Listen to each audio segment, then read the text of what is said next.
Hola, my dark friends. Welcome to Dark Corners.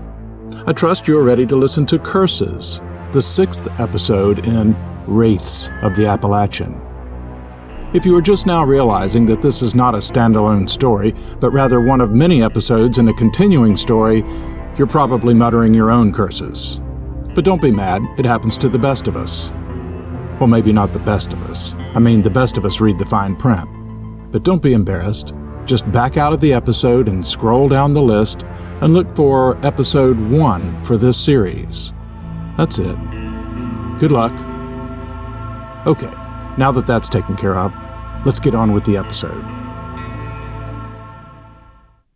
Chapter 6. Curses. Are you ready to talk? I believe you have questions. Eddie and Snarly Yow had crossed the state line into Tennessee several hours earlier after receiving directions from Mr. D about their next destination in a very brief conversation. Eddie had been reticent, brooding for most of the journey. When the music was interrupted by the familiar pop and scratchy static that always announced his radio guide, Eddie winced. Yeah, a few. Eddie took his host's silence as a signal to continue. Did you know I would see my dad last night? The future is always uncertain, but I thought it very possible. Were those other people in the lights also dead? Many of them, yes. And the others? There are many entities drawn to that area. Like those demon things in the red lights? Yes. What other kinds of entities are there? That is difficult to explain. Eddie took a deep breath and paused before asking another question. I could only hear some of those entities, and those that I could, it was really hard to make out, except for my dad at first, and then it seemed like I couldn't hear him either. What's up with that? Speaking to the living takes much energy, as does manifesting in visual form. It's rare for spirits to be able to do both. Why did my father choose that place to appear to me? It's taken you a while for you to be ready to see him. Eddie frowned as he considered what Mr. D had said. I could have seen him before last night? Before this trip? When I was younger? In theory, but you weren't ready. So, when my dad said, I'm here, did he mean that he has been with me more than just last night? Yes. Tears welled in Eddie's eyes and his throat tightened. Is he always with me? Not always. There are many factors that influence such contact. Eddie considered Mr. D's response and the hundreds of other questions about the afterlife it evoked, but decided not to pursue that idea further, at least not for the present. He wiped his eyes while keeping one hand on the steering wheel, and when he spoke again, his tone was lighter, more conversational despite the subject of his question. Was I in any danger last night? No one is ever completely safe, Mr. D replied. Not in the wilderness, nor in the middle of a city. Not in a church, a temple, a fortress. Not even in one's home. Life is a fragile condition. Well, that's comforting. Mr. D did not respond to Eddie's sarcasm. But what I'm getting at is, could any of those spirit things hurt me? Possibly, but it was unlikely. Are you providing me with some extra protection? That's a complicated question, one that you may understand better later. But you do have a special protector by your side. Snarly Yow? Yes. And how about my dad? Him too. Eddie was quiet for a moment again before continuing. He felt he was receiving so much information that he was overwhelmed. He needed some time to consider what he was learning, but he also hated to waste any time while Mr. D was willing to talk. Are the places you've got planned for me to visit dangerous? Danger is everywhere. You know what I mean. Yes. The short response sent a chill through Eddie's body. But you can always go home anytime you wish. Right, Eddie said. They drove on in silence. Eddie pulled into the parking area so that the van faced a freshly painted red barn with white trim. On its side, the message, "Welcome to Historic Bell Witch Cave Farm," was printed in large white letters. A tidy cabin with a large covered porch that seemed much too recent to be the same cabin from the legend sat across the gravel road. Another rustic wooden structure with a red tin roof behind the cabin displayed signs indicating that it was a museum and gift shop. "Okay, we're here," Eddie said over the engine's idling rumble. "Looks like the right place. What's next?" Nothing came from the radio but the same talk show Eddie had found about 20 minutes earlier. When Mr. D failed to respond, Eddie cut the engine and opened his door. "Guess we're on our own for this one, fella," he said to Snarly Yow, who sat patiently and alert on the front passenger seat. Once Eddie was out of the van, the wolf dog bounded onto the empty driver's seat and down to the ground. "Let's check these buildings and see if we can find someone who can tell us about the place." Eddie's van was the only vehicle in sight, which seemed odd for a business, even one as remote as the haunted farm and cave. Eddie circled the main cabin before stepping up onto the covered porch of the gift shop. The front door was securely locked, and the darkness within gave every sign that the shop and museum were closed for the day. Eddie glanced at his watch. "Got an hour before it's supposed to be closed. Let's check out the main cabin a bit closer." From the porch of the cabin, Eddie could make out some shapes in the dim light as he peered into one of the two windows on either side of the front door. "This one looks like it might be a bedroom." In the gloom, Eddie suddenly thought he could see someone standing beside a bed. He tapped on the window lightly and called out, "Hey, excuse me. Hey there, are you open?" The figure did not move, and Eddie's skin crawled, giving him the sense that something was not right. "They're dummies." The female voice made Eddie's heart leap into his throat. "'Tain't nobody here. Those are just mannequins for the tourists."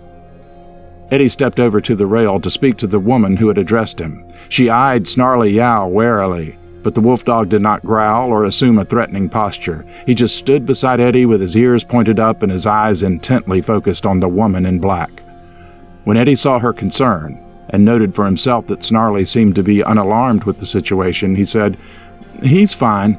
It's just his size that worries people. People round here are a bit leery of big black dogs, especially ones like that one." "No, he's cool," Eddie said, putting his hand on Snarly's head as he prayed silently that his words were true. Noting the woman's long skirt and dark hair that was pulled back into a severe bun on her neck, he asked, "Do you, work here? I was hoping I could get a look inside, find out a little about the Bell Witch." The woman's eyes tightened before she spoke. "No, I live over yonder." She waved vaguely at an area across the parking lot. "The owners keep their own hours in spite of what the signs say. Open and close whenever they feel like it." Eddie nodded. "Plenty of folks still interested in the legend of the witch." Eddie saw that she continued to look at Snarly with uncertainty. He continued to pet the hound in an attempt to reassure her that he and the dog would both stay up on the porch. "Always have been," she added. "I really don't know much about the story," Eddie said. "Just saw the signs and thought I'd check it out." He and the woman stared at each other. To break the awkwardness, Eddie added, "So there's a cave around here somewhere?" The woman nodded and pointed down the gravel road to where it narrowed and disappeared into the trees. "There's a path that leads down towards the river that'll take you to the cave." "Is it worth seeing?" For a moment, Eddie didn't think the woman would answer. Finally, she nodded. "Yes, I think it might be. But better take you a good lantern. The tunnels go on for miles and miles." Images of the goblin creature disappearing into the cave near Brown Mountain flashed through Eddie's mind. "Is it haunted?" The woman squinted at Eddie. "What isn't?" Eddie smiled, although he found the woman's response chilling. "Good point. We might have to see what's down there. What do you say, Snarly? He looked down at the wolf dog, who wagged his tail twice. When Eddie looked back up, the woman was gone. Hello? Eddie called. He gripped the wooden rail before him and leaned over it to look both ways. Ma'am? He descended the steps that led into the yard around the cabin with Snarly Yow following closely. Looking both ways, he turned to the right and rounded the cabin to stop and survey the scene. The museum sat still and quiet with no one in view. Where'd she go? Snarly simply looked back at Eddie, waiting to see where his human companion would go next. Eddie turned in a circle and then walked back to where he had started. Well, guess we might as well see this cave since we're here. Must have been brought here for a reason. Eddie locked the van after retrieving his flashlight, some extra batteries, and his jacket. A sign at the head of the gravel trail where the woman had pointed marked it as the way to the famed Bell Witch Cave. A pleasant walk under a canopy of trees soon brought them to a set of rough, stone steps with a wooden handrail leading down a steep incline to the mouth of a cave. Eddie felt like he should duck his head, but actually found that the ceiling did allow for a few inches of clearance even when he was standing straight up. About 30 feet into the entrance, a sturdy metal lattice work resembling the front of an old prison cell would have blocked their way, but the gate to the structure stood open. Eddie paused briefly and then, putting on his jacket, continued into the darkened cave, mindful to avoid the steady stream of water that ran along the cave floor. Snarly, having no such aversion to the water, stopped to stand in it and lapped noisily with the sounds echoing around them. After walking a short way through the tunnel entrance, Eddie came to a more spacious part of the cave. His flashlight showed a cable strung along the roof of the tunnel connecting a system of lights that would have illuminated the cave for paying tourists. The walls and columns looked wet, and the air was damp and cool, which triggered a memory from Eddie's youth of the cellar in his grandmother's home. Wow, hadn't thought of that in years, he thought. Only went there a handful of times. Eddie shined his light around his surroundings and marveled at the natural haunting beauty of the cave.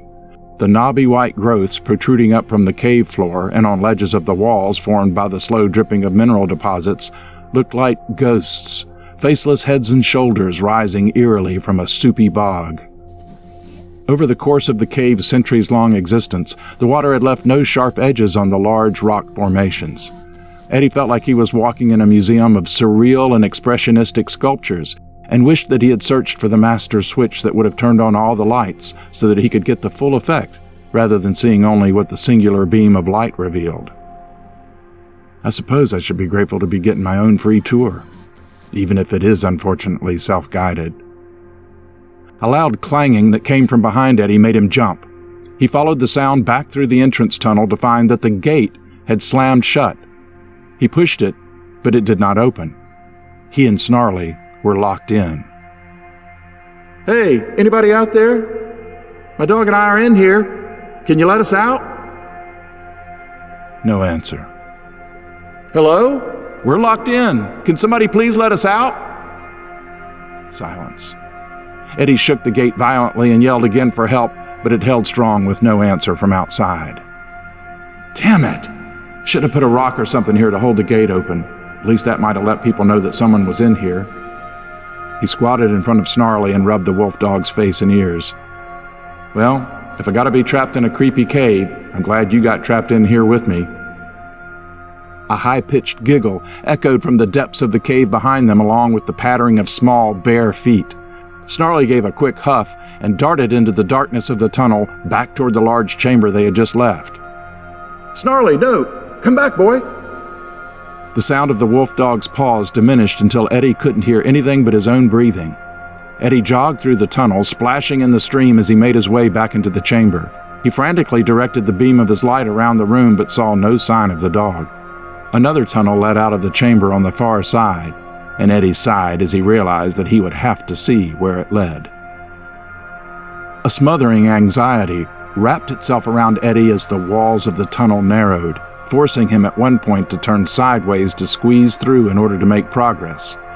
He wished he'd thought to bring his lantern, since that would have thrown more light around him. As it was, he could only see what the beam illuminated, leaving him to imagine all sorts of spiders and bugs dropping on him from the damp walls and ceiling.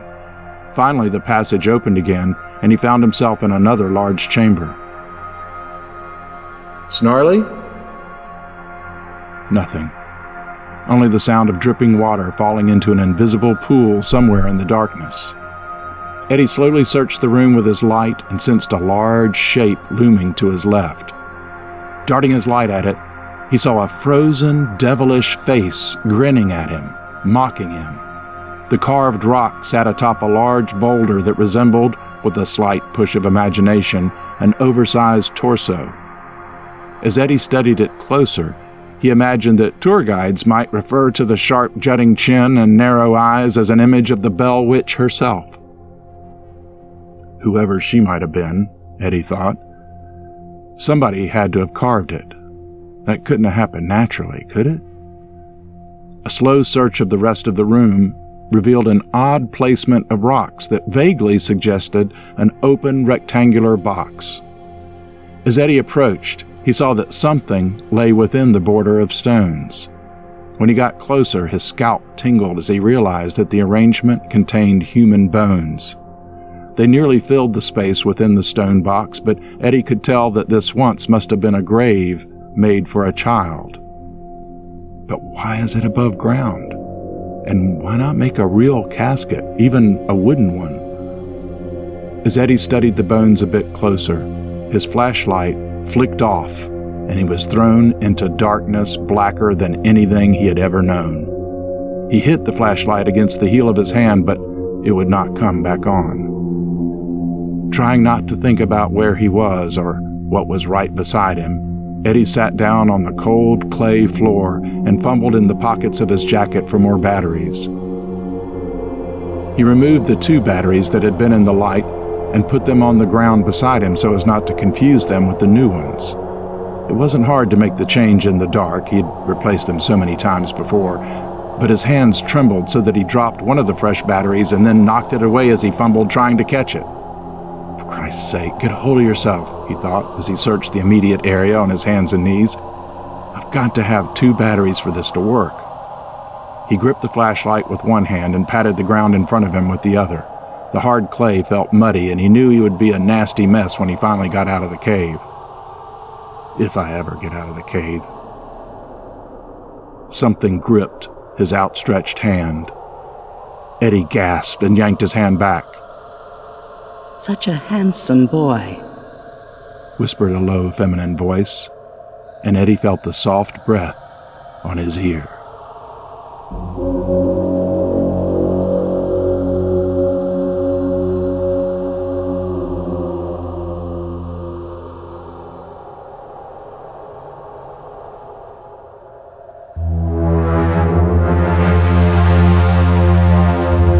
Well, Eddie is in a fine fix now, isn't he?